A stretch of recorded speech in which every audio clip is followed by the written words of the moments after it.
John came to see me, distraught, nervous, anxious, tearful.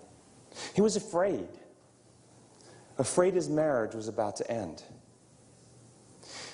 He came to my office as a last resort, hoping to find answers, hoping to save his marriage, hoping to find peace. This was John's second marriage. He had gotten married a few months after his first marriage had ended. John recounted how during his first marriage his wife had cheated on him several times, eventually resulting in divorce and any loss of hope for reconciliation. He had been devastated and heartbroken, hurt. And while recovering from the brokenness of his first marriage, he met Sue. And they began to date and fell in love, and shortly thereafter he got married.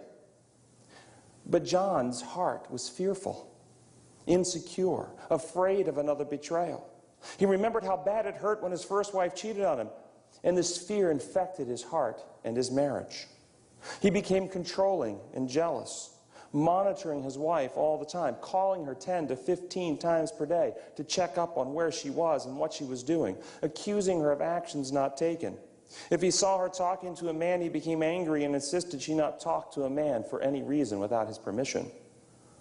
And if she did need to talk to a man, she needed to go through him, and he would ask her questions. He began to tell her where she could go and what she could do. As you might guess, the marriage was dying. Whatever love had existed in the marriage was eroding. Whatever fondness had been in Sue's heart was being replaced by resentment. John didn't understand. He didn't know why. He didn't know what was going on. John is not alone.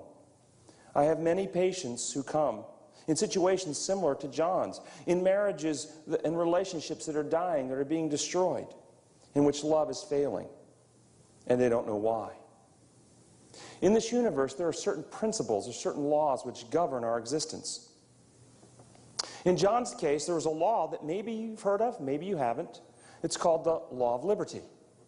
Now, when I say law, I'm not talking about some legislative enactment or some rule put in place by a powerful potentate. I'm talking about a principle upon which things in the universe are designed to run. The same type of law or the same order as the law of gravity. Now, I'm sure everybody here has heard of the law of gravity, and if I were to ask you, tell me, which government at the United Nations decided to pass the law of gravity?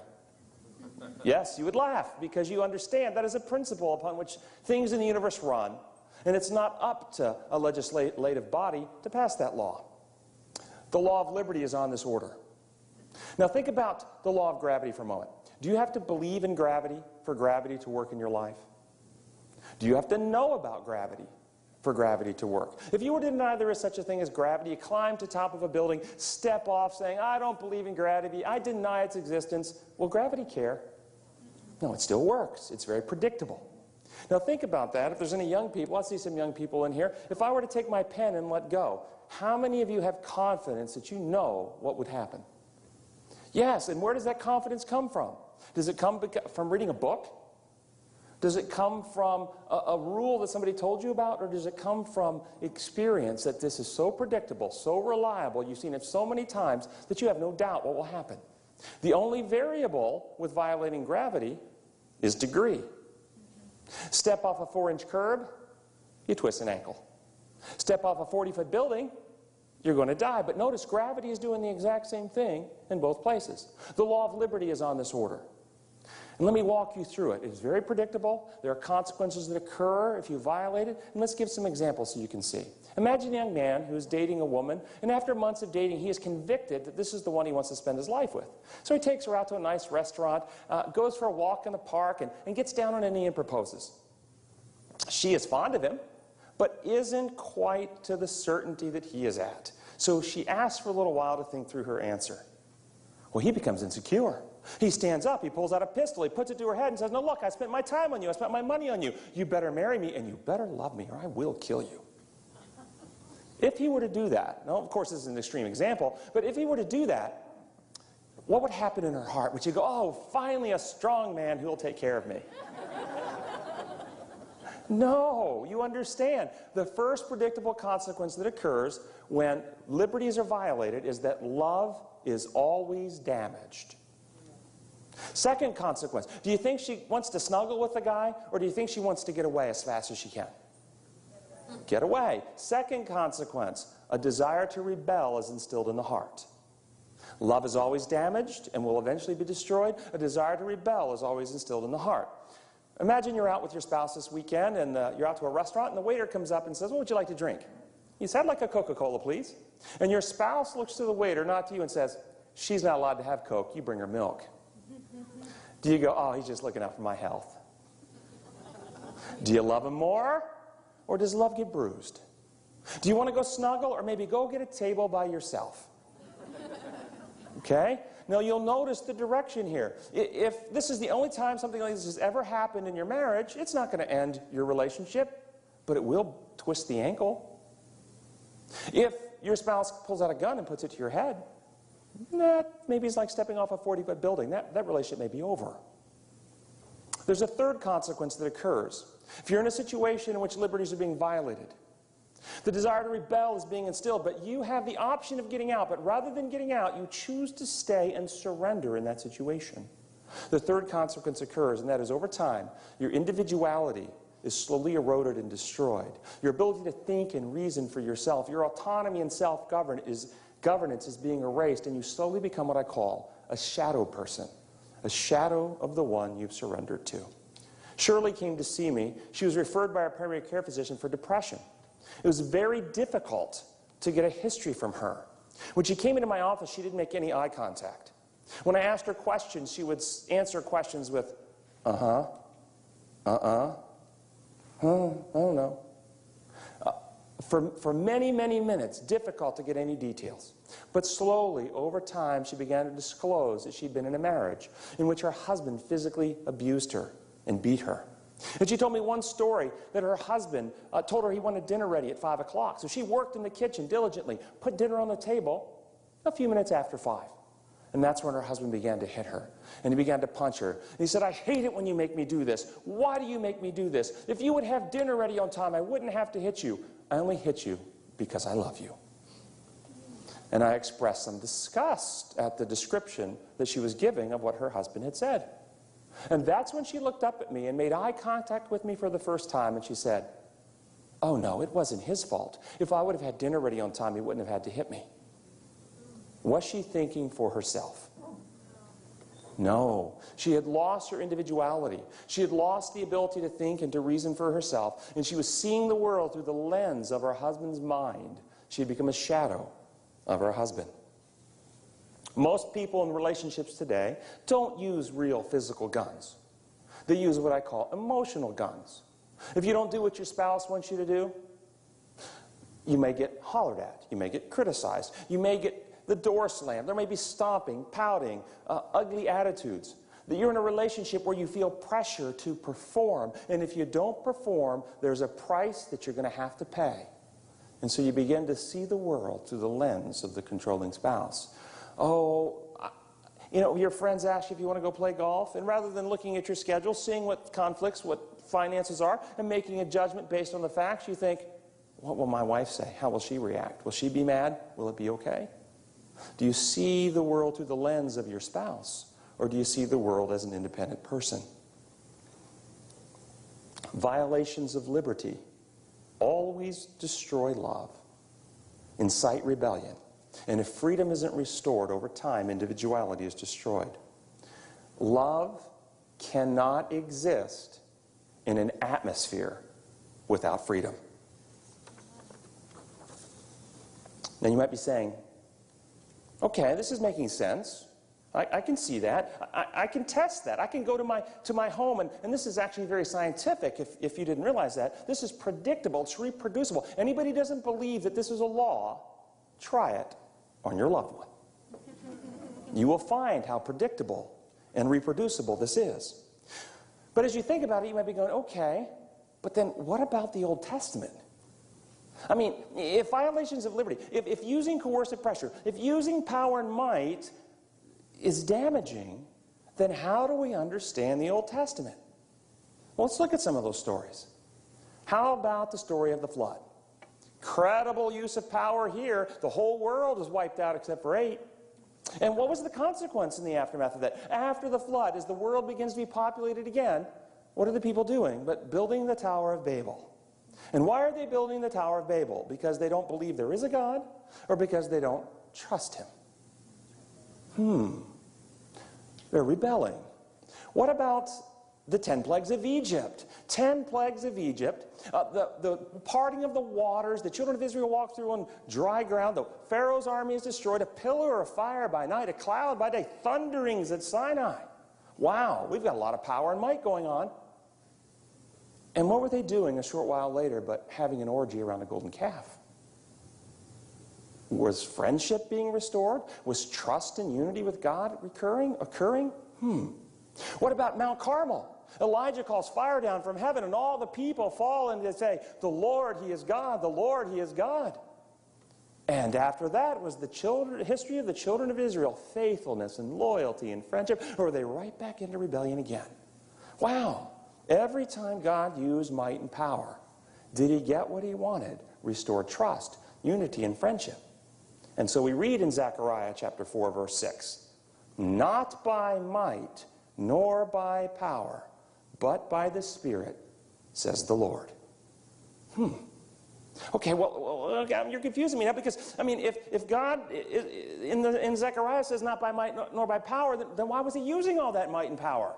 If it's not reconciling, if it's not healing, if it's not restoring, if it's not winning us back to trust, then why is he doing it? Well, a loving parent will sometimes use extreme measures in emergency situations. In northwest Georgia, near where I live, there's a state park called Cloudian Canyon. And it gets its name for the steep canyon walls. Now, I want you to imagine you're there with your 10-year-old son. And he meets another 10-year-old boy for the first time, and he has a Frisbee, and they're playing Frisbee. And you see your son looking up, chasing the Frisbee, heading for the cliff. Now, he's too far for you to reach. What would you do? Would you shout, "Stop the cliff"? But he's laughing. He doesn't hear you.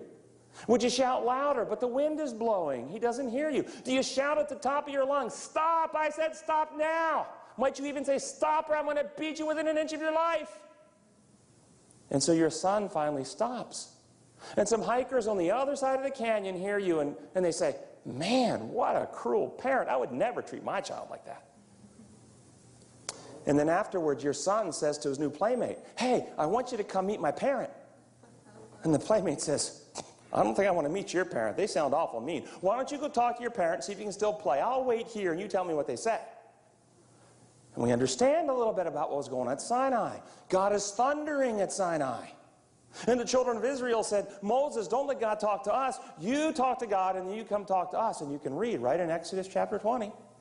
Moses said, "But there's no need to be afraid."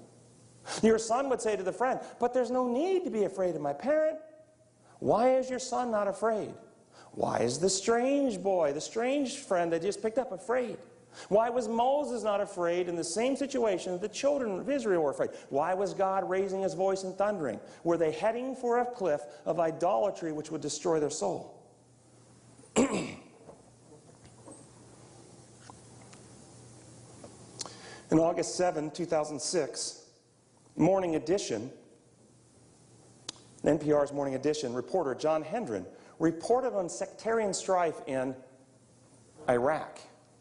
He told of a story about a grocer and his 3 employees who were shot in the head and firebombed, and the store was firebombed because they did not display their vegetables in the proper manner. You see, a local cleric had put out a fatwa, an edict, that you cannot stand up celery stalks next to tomatoes, lest someone misperceive that as an erect male. And if you do, it is a crime punishable by death. And so the grocer and his 3 employees were shot and killed in the store firebombed. Now I want you to imagine that you were the new magistrate appointed to govern Baghdad. In your judgment, which is more serious, standing up celery stalks next to tomatoes or driving drunk? In your judgment, driving drunk. And so you decide to put out for driving drunk the offense: suspension of license, 30 days in jail, $500 fine. But in their mind, they think standing celery stalks next to tomatoes is a crime punishable by death. Which will they think is more serious? Celery stalks by tomatoes. You get death penalty for that. You only get a $500 fine and 30 days in jail for driving drunk. So if you want them to think that driving drunk is at least as serious as standing up the celery stalks next to tomatoes, what penalty will you have to give it? Now you understand why God, in the Old Testament, death for violating the Sabbath, death for talking back to your parents, death for collecting sticks on the Sabbath, death for adultery, death, death, death. Why? Because God preferred it that way? No, because their minds were so darkened. Because they believed that death was appropriate. We still have that same mentality going on in the Middle East today. During World War II, a troop ship was crossing the Atlantic. It got hit by a torpedo and was taking on water, and the troops were billeted below the deck. And the water was rushing into where the troops were. The officers on deck opened the deck hatches, and troops were trying to climb the deck. But as one soldier would get on the ladder, 2 or 3 others would pull him off. There was abject panic going on below. The officers were trying to shout for order. But there was so much chaos, they didn't listen. And suddenly, in the midst of all the chaos, bam, bam, bam, bam, bam, one of the officers fired his weapon down, killing several of the soldiers. But order was restored, and the rest of the soldiers were able to get out. This might have been what was happening during the flood? What was happening on the earth during the flood? What was God's goal? Once man fell into sin, what was God's purpose? What was God's agenda? What was God's goal? Was it not to save the world and secure the universe? Is that not his goal? Colossians 1:18. All things in heaven and earth are reconciled to Christ at the cross through the shedding of his blood. God had a big plan to save the world entirely and secure the universe. But at the time of the flood, how many people were still willing to work with God during that time? Well, it says there was only one righteous man on the earth. And his 7 family members got to go in the ark with him. But there was only one righteous man on the whole earth, Noah. We'd gotten down to one. Everybody else wasn't even willing to work with God except that one man. The avenue through which the Messiah would come to redeem the world was getting very, very narrow. God had to take emergency measures to keep open the avenue, lest that one man be lost and the avenue for the Messiah to come. Excuse me. But we don't need to understand that in the same way what God did there as the wages of sin, death. I want you to imagine that you have 10 children. 5 of them are over the age of 20. 5 of them are under the age of 7. The 5 over the age of 20 are wild, rebellious, drug addicts, child molesters, abusers, murderers, and every time you try to reason with them, they actually try and kill you. They are that out of control. And now they're working on your little children because they want to molest your younger kids. They want to introduce drugs to your younger kids, and they're working to pervert and destroy them. If you had the ability as the parent to put them in cryogenic storage, not kill them, just freeze them in time, long enough for your other children to grow up and then thaw them out and let them live their life, would you do it? To protect your younger kids. That's all God did, you understand, when he put his children to sleep in the Old Testament. It says, Jesus says in the New Testament that there will be a resurrection of righteous and a resurrection of damnation. Everybody's coming up out of the grave. God simply said, okay, this is getting too out of control. My few righteous children are going to be destroyed. I've got to put some of you in timeout. Just going to freeze you in time till the healing plan can be carried forward. And then I'll thaw you out, and you can finish whatever you're going to do in your ugly and distorted ways. And there's a resurrection of damnation at the end of time.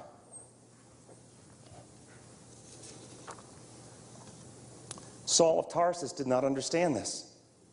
Think about the methods that Saul of Tarsus used.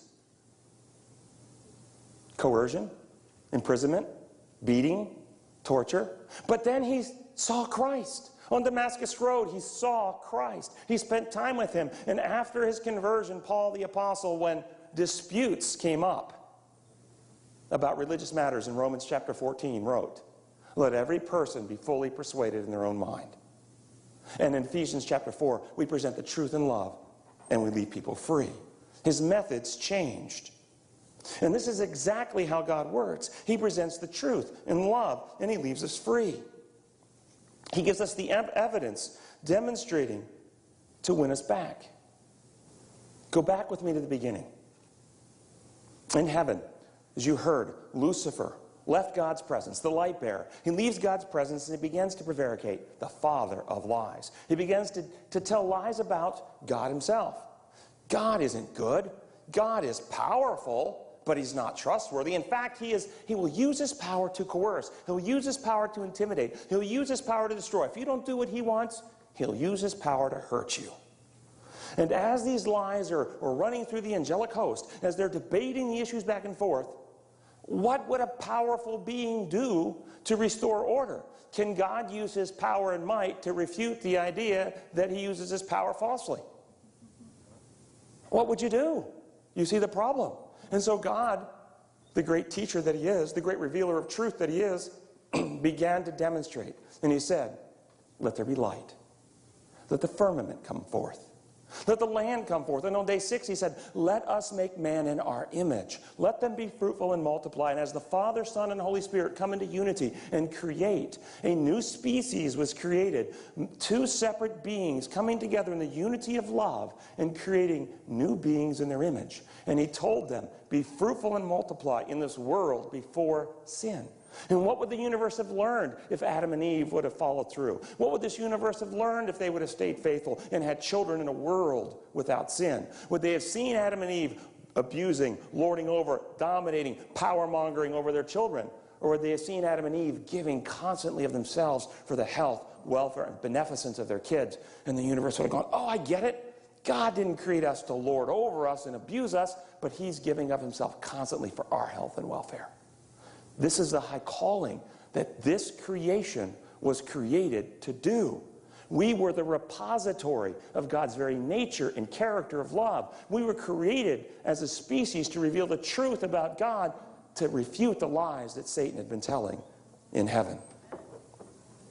But God didn't stop there. You're that angel in heaven, and after he's creating, I mean, think how much power it took to create. We can take on this planet today a few grams of matter. We can turn that matter back into energy, and we call that a nuclear explosion. Just a few grams, nuclear explosion. How much energy then did it take to make the entire planet? To make all the planets of the solar system, to make the sun of this solar system. Man, this was an incredible display of might and power. And so you're that angel in heaven, and as you're watching this display of might and power, Lucifer's lies are running through your head, and you're going, oh man, I wonder if he's just flexing his muscles. I wonder if he's just trying to intimidate us. In fact, he just made some new intelligent beings. I wonder if he's telling us we better get in line or else he can wipe us out in an instant and replace us with somebody else. And as those lies are going through your head, God says, universe, you have heard the allegations against us. You have seen the evidence that we have just given. Now, universe, take 24 hours aside. I rest my case. What does it say about God? Now think about this. What does it say about God that in the context of an assault on his right to rule, on a context of an assault on his right to govern, that rather than use his might and power to force every knee in the universe to bow, he creates a day for freedom to think and come to your own conclusion. The fact that the Sabbath exists is actually evidence that with God you're free. And he will not use his power to coerce and control. You see, we have a day because the earth rotates on its axis. We have a month because the moon circles around the earth. We have a year because the earth circles around the sun. We have a 7-day week because at the end of that week there is a shining light, a beacon in the darkness promised by God that with him you're free. Remember the Sabbath to keep it holy. Remember the freedom that you have with me. Don't get caught into the coercive powers. Don't get caught into the abuse. God's kingdom is the kingdom of truth, presented in love, leaving people free. Now, while there are many arguments about what that beast system in Revelation is, no one argues how it functions. It functions through coercive power. They can neither buy nor sell. save him who has the mark of the beast. God's kingdom is the kingdom of freedom. The beast system is the system of coercive control. You might be saying, but what about Christ? I mean, if violations of the law of liberty always destroy love, then why didn't Christ stop loving when he was arrested, when he was bound, when he was beaten, when he was crucified? The short answer, because it was not done against his will. When Peter tried to talk him out of it in the upper room, Christ said, "Get behind me, Satan." When Peter pulled out a sword and struck off Malchus's ear, Christ restored the ear and said to Peter, "Put up the sword. Do you think I cannot call my Father, and at once he will put at my disposal more than 12 legions of angels? But how then would the scriptures be fulfilled that says it must happen this way?" He said, "No one can take my life. I will lay it down, and I will take it up again." Jesus didn't go through the cross against his will. Creatures cannot kill the Creator unless the Creator permits it. He wasn't some helpless human up there like the two thieves. Don't get in your head that he was simply a helpless human. If anybody remembers that show, Bewitched, she could twinkle her nose and make things happen, or I Dream of Jeannie, she'd blink her eyes and make things happen. Jesus didn't have to blink his nose or twinkle his eyes. All he had to do was think it, "Be gone," and they would have been gone. What does it say about God? That the Creator would stand there with all that power at his disposal and not use it to protect himself. Can you trust a God like that? And thus you see in Revelation, after the resurrection, as the heavenly scene is shot, you see the heavenly beings falling down and going, "Worthy, worthy, worthy is the Lamb who was slain." He's worthy to have the power because he's demonstrated he's the only one safe with the power. And as I see Jesus hanging there on that cross, as I see him fighting for your freedom and mine, as I see him voluntarily giving himself to secure the universe, as I see his life ebbing away, the pain on his face, as I hear the cry from his lips, I'm reminded of words spoken actually by our 35th president. But I want you to hear them as if God is speaking them from heaven to you. "Let every nation know, whether it wishes us well or ill, we shall pay any price, bear any burden, meet any hardship, support any friend, oppose any foe to assure the survival and success of liberty." Oh, Father, and Jesus, you have paid the ultimate price, borne the ultimate burden, met the ultimate hardship, opposed the ultimate foe to set us free and ensure freedom will always reign. We praise you and honor you and open our hearts and minds to you now. Restore in us your character and love so that we may live as you live, presenting the truth in love and leaving others free. In your holy name, amen.